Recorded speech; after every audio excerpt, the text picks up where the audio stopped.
Welcome to Training Unleashed, the show that will help you design and deliver training that's off the chain and will make a difference. Now, here's your host, Evan Hackel.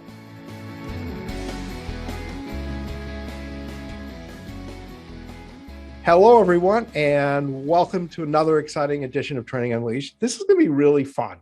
It's going to be a little bit different. When I thought about this guest, I thought, well, is this a real connection or not? And it's like an amazing connection to what we all do in the world of training. And we're going to be talking about a term you probably never heard of, called being unmuted.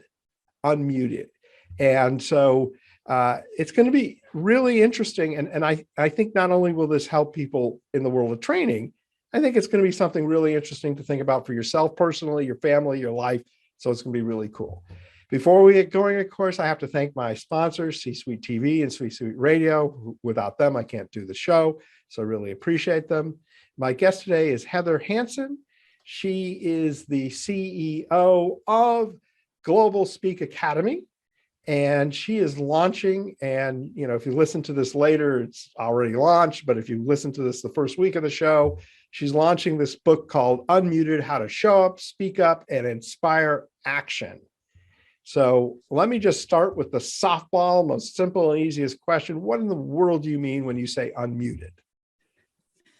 Good question, Evan, and thanks so much for having me. I've been looking forward to this conversation. Yeah, what does it mean to be unmuted? When we moved online during the pandemic, the only thing we heard was, "You're on mute, you're on mute, you're on mute." And after hearing that a million times, I thought, you know what? How many of us are really on mute? We've been on mute way before the pandemic, in our lives, in our careers, in our families, not having the courage to speak up, to share our bright ideas, and that's hurting our businesses. It really is. We're not giving fully when we're unmuted. Let's just bring this into business, into training, because our listeners, this is Training Unleashed, and we're all about the world of training. How do you see unmuting employees as impacting the business in a positive way? I think there are a number of benefits. Innovation, for one, when we start hearing everyone's ideas, not just the eloquent speakers, not just the leaders, but even, Mary in accounts and the people who are looked over on a daily basis. We all have something to contribute. So innovation is a big one. Inclusion is a big one when we start really listening to every voice.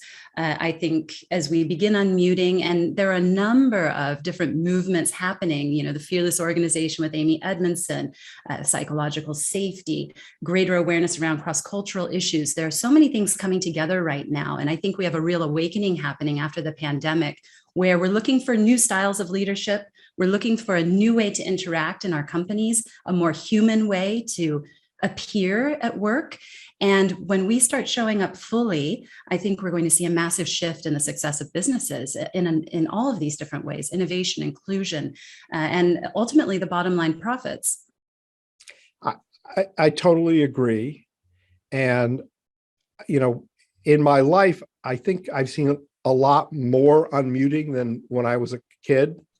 I think when I was a kid, I think people were taught, at work, you don't say anything and just do what you're told. And I think the younger generations want to be unmuted, but of course that requires management to be receptive to listening. Exactly. So let's talk about management for a moment. What does management need to do to encourage people to unmute and to create the safe space to be unmuted? That's a really great question, because I think a lot of this does have to happen top down.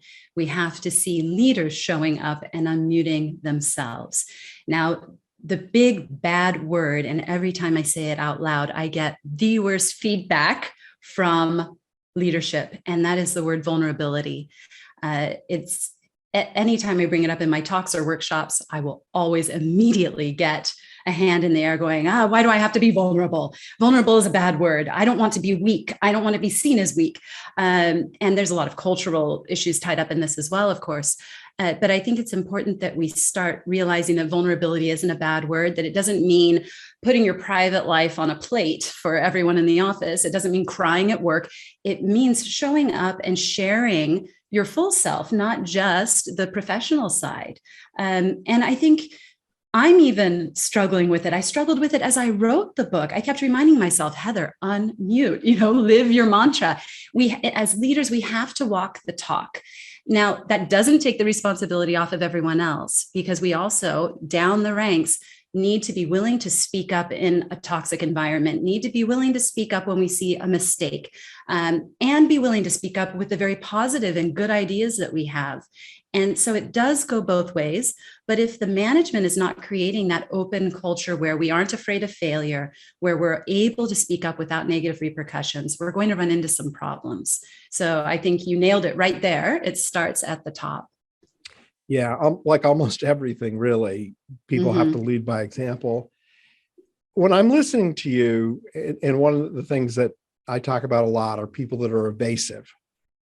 And they're evasive in a lot of cases because they're not trying to hurt people's feelings. So if I'm an employee and I want to be unmuted and I want to express to my supervisor that maybe there's a better way to do the job, that person could be afraid that the supervisor is going to be offended. Yeah. And, the polite police are the enemy of unmuting. What advice do you give to that employee to unmute themselves? And I'm going to ask this question in two ways, so you get to think about this, okay? Ooh, okay. One way is somebody you believe is open and receptive. And then the second way, we'll do second, is somebody that you've noticed is defensive. So I'm an employee. I want to share advice to my supervisor, first case, that is not in line with what they asked, but I think is a better way to do it. How do I go about doing that with someone I think is reasonably receptive? Yeah. Well, ideally, in a reasonably receptive situation, there has been a culture developed where there's a space for that. So maybe it's in the weekly meetings, maybe it's actually the leader who's been asking for that feedback. If the person is receptive, then most likely that person isn't going to have a lot of trouble unmuting because they know they're receptive and it's been made very clear and it's a part of the culture. And there isn't any real worry about voicing that concern or saying, hey, in my company itself, I have this amazing right-hand woman who supports me. And I've made it very clear to her that you need to speak up and tell me what I don't see, right? We can't have all the answers. And of course, I'm in a very global environment, so I'm dealing across cultures as well, where there's a lot more stress. Even if I come in and say, please tell me. That doesn't mean that people will necessarily tell me, because, I'm based in Singapore. I'm in Southeast Asia, where there's a very strong culture around not necessarily challenging a superior in the workplace. So we face much bigger challenges around this, which leads very well into your second question around when you know that the person is defensive, right? And how is that going to happen? And we see that happening in a number of ways in larger organizations, people taking their concerns to HR instead of the individual, wanting to be anonymous in their feedback. Again, a lot of these are systems that would have to be set up by the company. So being able to have the confidence, I think it starts in building the relationship.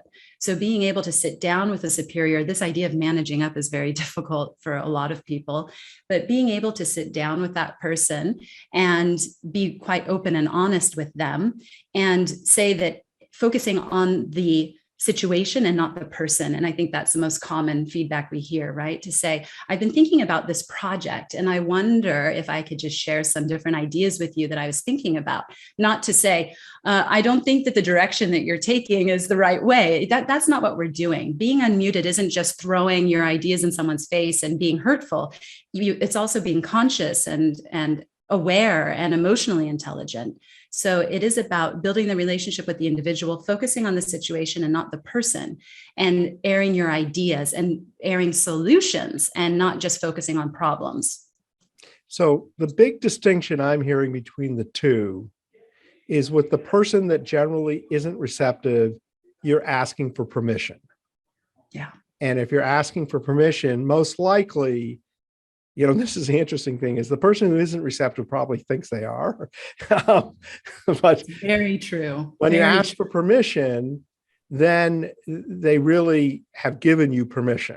Mm-hmm. And if they say to you, no, I need you just to do it this way, you probably should listen to that advice. Or find a different organization. And that's what we're seeing today. That's what we're seeing. These toxic environments are not working. And the pandemic, more than anything else, has put a bright light on these issues. People are tired. People want to be seen. They want to feel they belong. They want to have their ideas heard and acknowledged.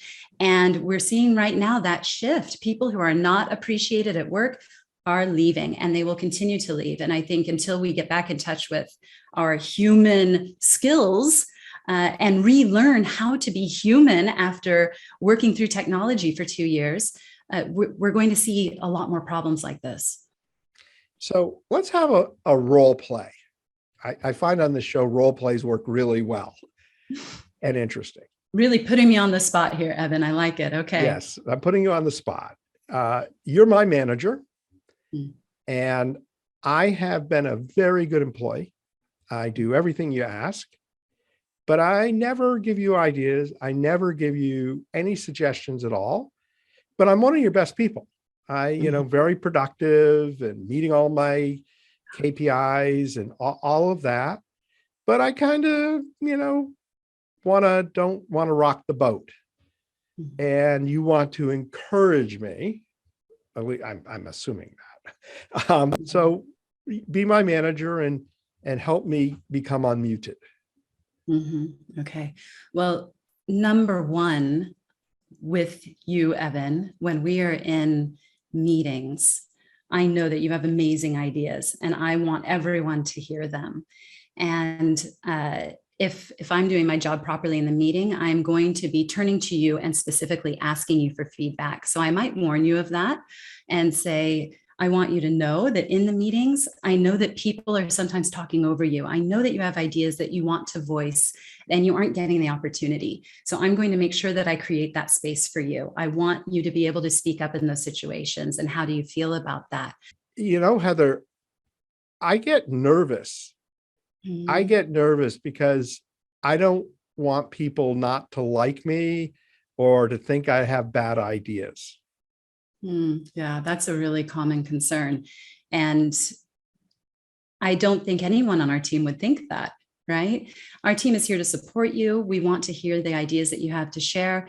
We may put in some new systems in our meetings, for example. What do you think if we had a timer and everyone got the same amount of time to speak? We know that in teams where every voice is heard in equal amounts, we are going to be much more effective. So if we can start doing something like that in the meeting, how would that feel if you didn't feel that you were on the spot, but that everybody was contributing in the same way? I like that idea. Yeah, I like because that because we're all it's equal. Not just about you.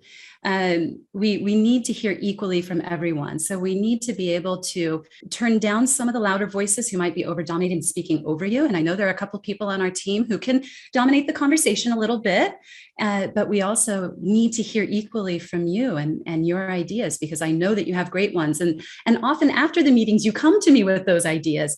And it's wonderful that you do that, because I know your contribution to the team. But I think we need to make clear to everyone what a great contributor you are and the ideas that you have, because I've also seen situations where your ideas others have taken credit for that. And we don't want that to happen.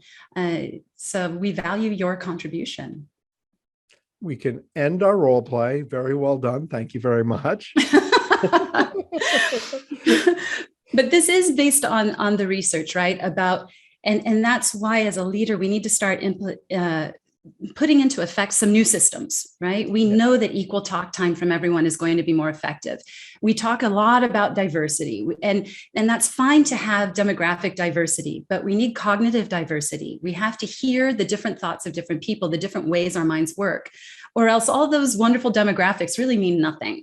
Another thing to watch out for is bias. So if you're a dominant person, you're a person who tends to be too loud and is very eloquent, and they start, right? You say, who has ideas? Of course, their hand goes in the air first, and they tell all their ideas. The next person says, ooh, that sounded good. Yeah, I agree. Next person, oh, I agree too. I think that's great. Yeah, that's generally when I do ideations, I only allow one idea a person. So one person can't take them all, because then the last person is stuck, But one thing I want to add, because I think it's important for the listeners to really think about, is we don't really know what happened in this person's earlier life. We don't know if they were at a dinner table and they had a parent that, said, this is, we rule the house. Your opinion doesn't matter. We don't know if they got bullied in school. We don't know if they got laughed at one time because they said something or shared an idea, and then this isn't penetrated them. I really think compassion is really important, and to let those people that are having trouble ease into it. And I thought your ideas were really, really excellent.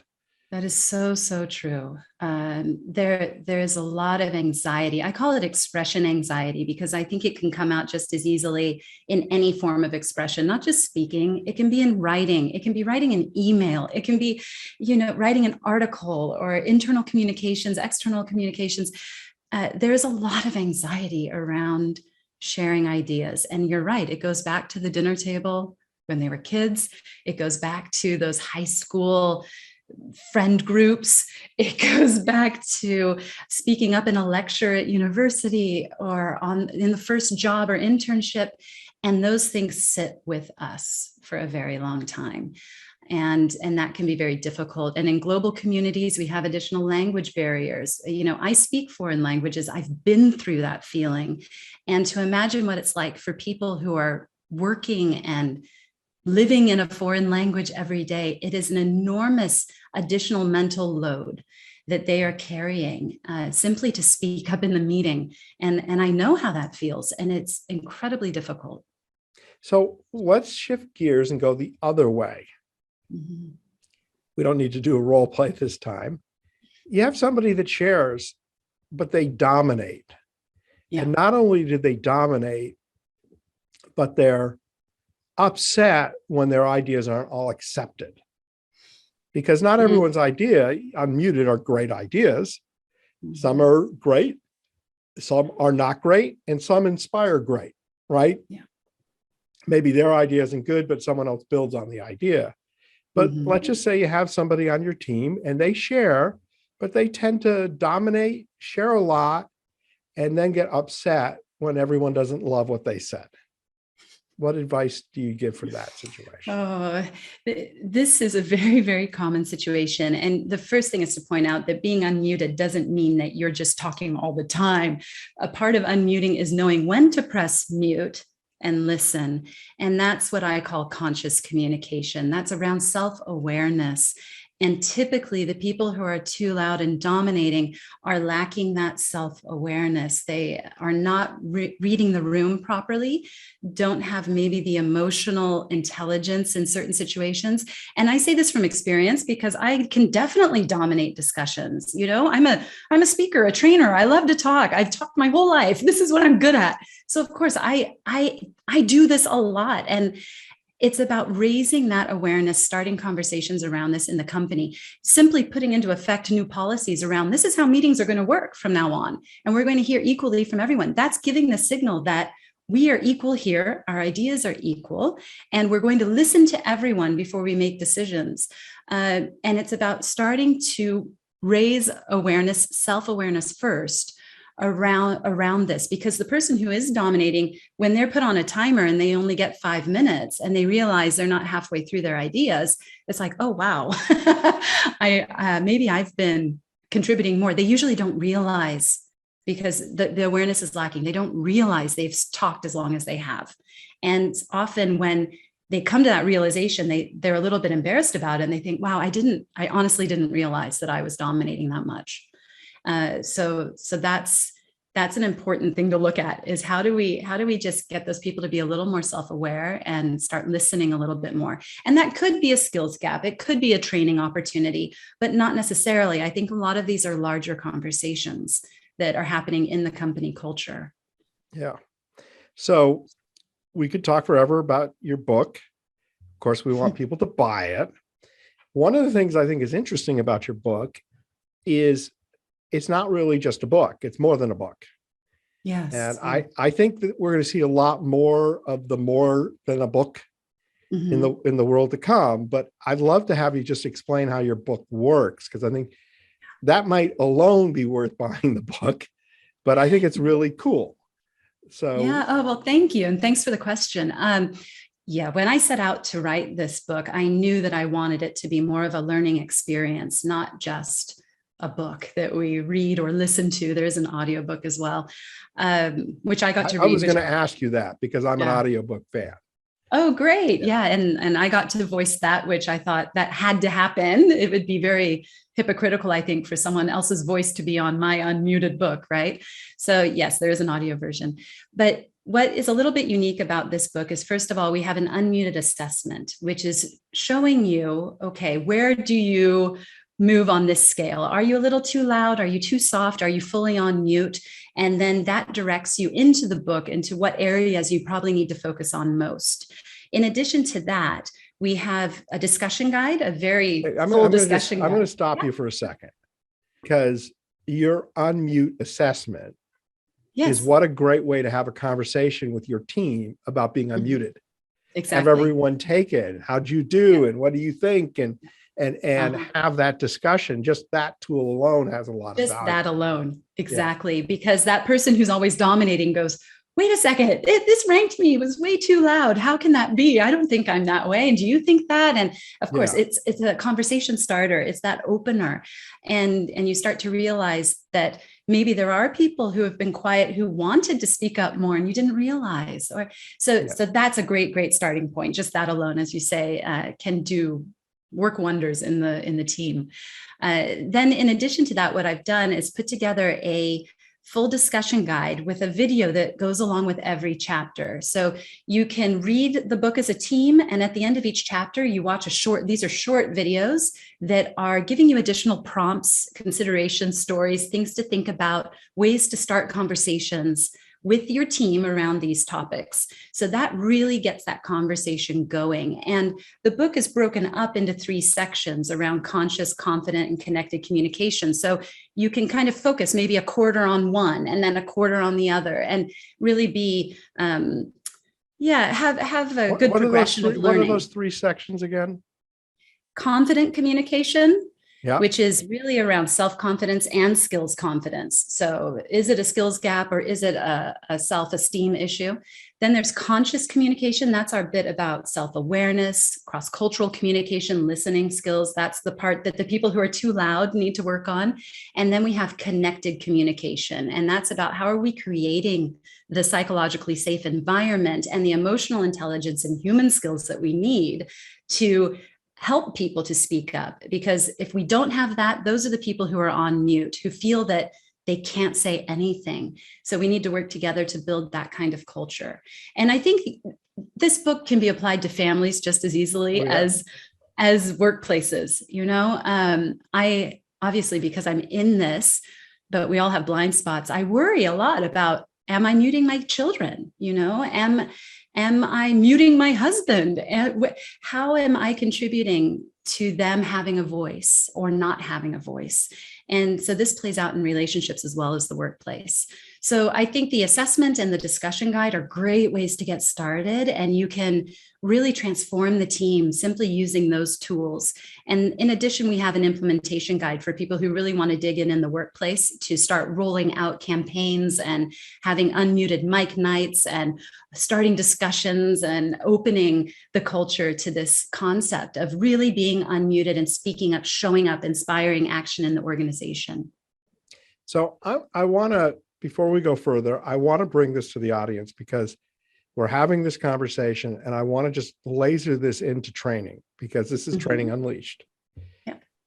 In organizations, when you're going to craft and build training, it is so critical that you talk to subject matter experts and people that actually do the work, and you allow them to feel comfortable and be unmuted, because it's what they know that if you can get to that true stuff, you can actually determine what the real obstacles are and what the real training needs to be.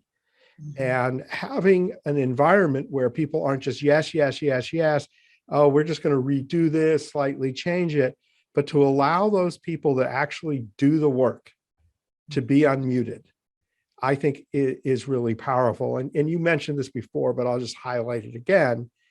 Training is about innovation. Training is about being a catalyst for change to improve the effectiveness of business. So I think this idea of unmuted and training really go hand in hand. So we're going to shift gears now. I haven't really told the audience much about you, but you're a pretty incredibly successful human being. You've done a TEDx presentation, you're a speaker, you're a trainer, you have a consulting business. And I'm sure there's some people listening and saying, boy, I'd love to know more about what Heather's business is. And maybe there's some people interested in working with you. So please take a moment and tell us about your business. Oh, thank you. Absolutely. You make me sound probably better than I really am, but thank you for that. You got to work on your modesty because you deserve everything I said. Well, let me unmute then and tell you. Yes, thank you for that. My company is Global Speech Academy. We are based in Singapore, where I founded the business in 2007, and we're a training and consulting firm in the area of global communication. So we run training programs, everything from presentation skills to cross-cultural skills to building empathy and listening and all of the pieces of the puzzle of unmuting, of true communication and leadership communication. And we take it from a global perspective through a global lens, where we are looking at dispersed teams, which are becoming more and more common, remote work, when cultures are coming together, languages are coming together, and how do we navigate these more difficult conversations and situations. So you can find me at globalspeechacademy.com. The book is under heatherhansen.com/unmuted. So in both of those sites, and you'll find the assessment, the free assessment there as well at heatherhansen.com/unmuted if you want to start there. Yeah, and the other website too for the people that don't have the ability to read it. What's your business website? The business website is globalspeechacademy.com. Okay. So I'm going to ask the question on behalf of the audience. How do we work with you when you're in Singapore and we're not? Because I haven't checked, because I'm very happy because we're now in the top 5 podcasts and actually got a really strong listener base. But I haven't checked, but I don't think Singapore is a mainstay for the podcast. And of course, you got a time zone issue. How do people work with you if they're in the United States, or Canada, or any other place else in the world for that matter? I know you speak 4 languages, so they're, but how do people work with you when you're in Singapore? Well, I've been very grateful to the pandemic, to be honest, because it finally showed people the power of online training and all that we can do. So I am very future focused in our training solutions, from online live virtual courses, which yes, we do that despite the time difference. And we also have a global network of trainers. So even if it's not me personally, we have facilitators all over the world who are now running our programs. We are launching right now an app as well for micro learning. We use AI technology for asynchronous learning, where people can practice presentations, get immediate speech and language feedback. We're moving into virtual reality training. So there are so many amazing opportunities and changes happening in our field that make this kind of distance learning in some ways even more effective than when we were face to face. And that's been my experience anyway. I think it really comes down to the trainer, how they create that space. But we've been working with teams all over the world these last 2 years, especially, even before then. But now I don't have to get on a plane all the time, which is making things more affordable and accessible, which I think is wonderful. Well, I love listening to how innovative you are in all your modalities of training. I mean, that's very, very impressive. We always, when someone has an offer, and you do, talk about your offer. I think you've already mentioned it, but I'm going to give you another chance here to just tell people about what's available if they go to your website and how they can find those offers that go with your book. Yes, to get the free bonuses that go along with the book, you can go to heatherhansen.com/unmuted, and that's where you'll find the links to the unmuted assessment to get started with your team, the discussion guides, which obviously work better if you also purchase the book, and you'll get access to those videos, and the implementation guide as well for companies and HR departments who want to start really implementing these changes in the workplace. Well, that is fantastic. We are now at the end of the show with the one big question left. We always end the show with, if you had one tip, what tip would you like to share with the audience? Oh, I love that question. And when it comes to communication training in particular and enhancing our communication skills, the one tip I'm always telling my clients, and I wish they would practice more, is to just set an intention in the morning of what you want to focus on that day when it comes to your communication skills, because we are communicating all day, every day. If you're trying to slow down your speaking pace, then set that intention. Today, I'm just going to focus on slowing down how quickly I speak. In every conversation, that's going to be in the back of my mind. I'm going to do that. I want to speak clearly. I'm going to think about how I am articulating in every conversation. I want to be a better listener. I am going to try to press mute more often today and really listen to people. We have every opportunity all day long to enhance the way that we are communicating with people if we simply set aside 5 minutes in the morning to think about how are we going to do that today, and how are we going to inspire others to do the same. And so that would be my big tip when it comes to improving our communication skills. Heather, I think you cheated. I felt like there were 3 tips in there, but that's okay. Did I? Yes, well, it's okay. I just want to share something with you because your tip inspired me to share this, because I think it's kind of interesting. Is with my sales team, we use a product called Voxer. And every day, each of us goes into Voxer rather than having a daily meeting and lets everyone know what's going on. And every day I share my intention for the day and my ways of being for the day. So today I'm going to be curious, optimistic, intentional. And sometimes my team participates, sometimes they don't. I don't force it. But I definitely, that tip is something that setting a daily intention and focusing on what's really important is really critical. We are now at the end of the show. Heather, I want to thank you for being a guest. I want to thank my audience. I mean, really, the show would be nothing without you. Of course, I want to thank my sponsors, C-Suite TV and C-Suite Radio. Without you, I would not have a podcast. And again, Heather, you were a terrific guest. Thank you so much for being on the show. Training Unleashed is brought to you by Tortal Training, specializing in e-learning and interactive online training solutions for corporate, government, nonprofit, and franchise organizations. Tortal makes effective training easier. Just go to tortal.net to gain access to real-world tools that can make a difference. That's tortal.net, Tortal, tortal.net.